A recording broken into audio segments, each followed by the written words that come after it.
Hey, it's Dane Diddy. When you think of 2021, next year, what are you gonna think of the best moments from 2021? I got 10 that I wanna go over that I think you guys are gonna appreciate. But let me know in the comments what I left out.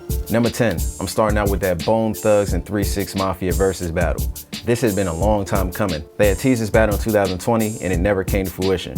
Not 100% sure what went wrong, but in this battle, it was really dope to see both artists, who are both legendary, come together on stage to do something dope. Yeah, we had a little bit of an incident and a scuffle with Busy Bone throwing the microphone and a little bit of disrespectful words being said back and forth, but overall, that moment was monumental and it put a whole bunch of young people that had never heard music from that generation on the Bone Thugs and 3-6 Mafia to see where a lot of people in the rap game got their styles from today.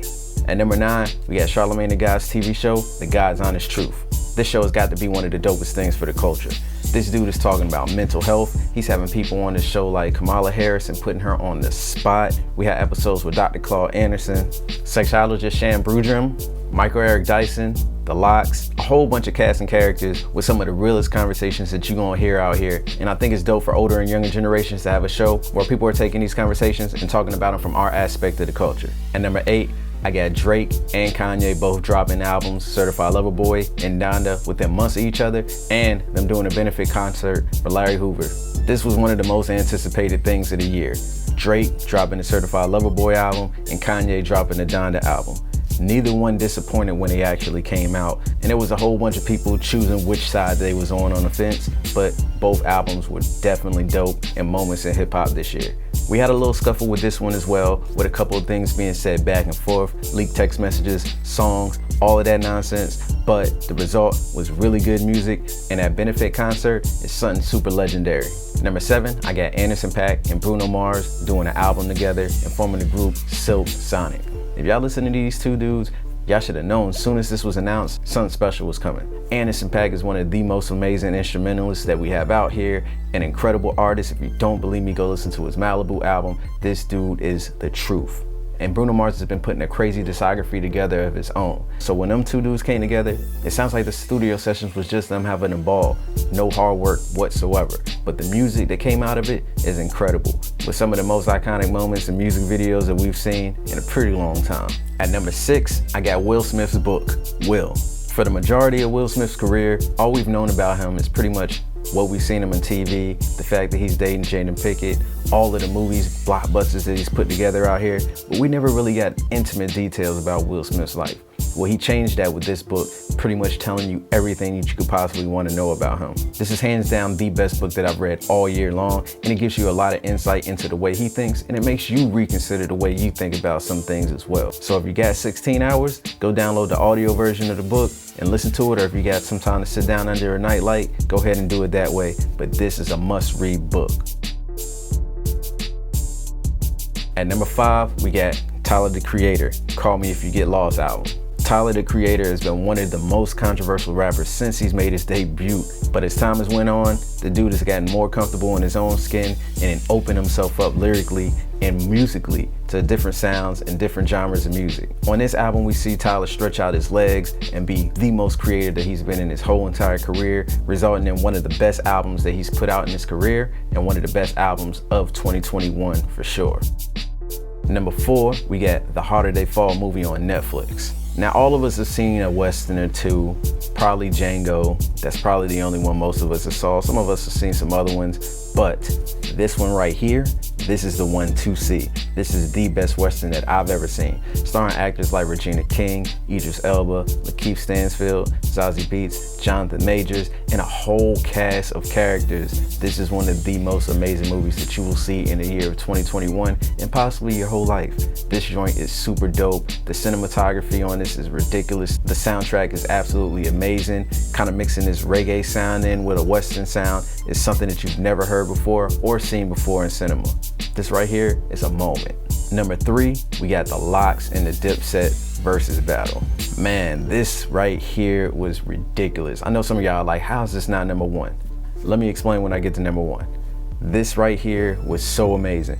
I had this whole thing mapped out in my head. I thought Dipset was gonna come a little bit harder, but the crazy thing is the Locks came in taking heads. They didn't even allow Dipset a chance to get started. Them dudes just kicked down the door and just laid it all out.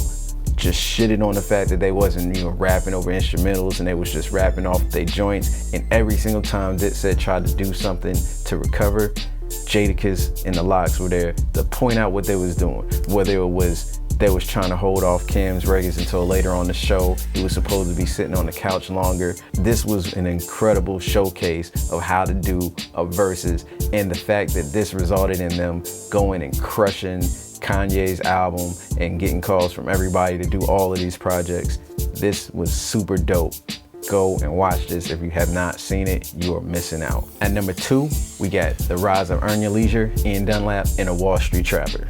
To me, this is the most important thing on this list. Earn Your Leisure's Rashad and Troy have started EYL University, where you can go and learn pretty much anything about anything you want to. And this is knowledge that's normally being kept out of our hands. Real estate, crypto, Turo, Airbnb, land development, pretty much anything you could think of to make money. Them guys have an episode about it, and not only are they telling you how to do it, they're doing it themselves. And then for those that are super interested in stock, we got Ian Dunlap, the master investor, and Wall Street Trapper. 2 of the greatest minds in this whole thing, if you ask me. And I think you're better off listening to them than listening to Dave Ramsey, who will teach you how to get out of debt and won't teach you how to get that money. And as Ian Dunlap always says, if I made you money, let me get a hell yeah. Yes, Ian, you made me money this year. And at number 1, man, this is the biggest moment in the culture of the year. And that was Jadakiss's performance at the Versus battle. This moment right here was ridiculous. This is the Jordan Flu Game moment.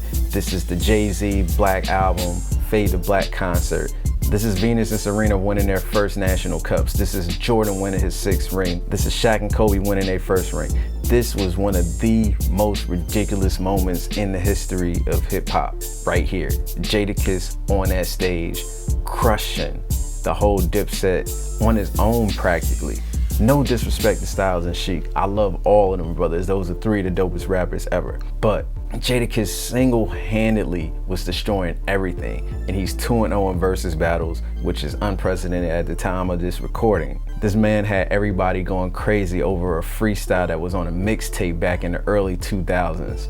People were searching the web for it as if it was brand new, and it felt so perfect for him to do it at the time that he did it, because it felt like it was directly at Dipset. And he just was in the zone, and he slammed the mic down at the end, which pretty much just lets you know, because that's how everybody was feeling. He brought that Yonkers energy to Madison Square Garden, had the whole crowd going crazy, and I was in the house going crazy, pretty much the same way most of y'all were. Alright y'all, that's the top 10 moments of 2021 from me. Let me know in the comments down below if I missed anything out. What do you guys think is the top 10 moments of the year? This has been Dane Diddy with R.O.S.E. Peace.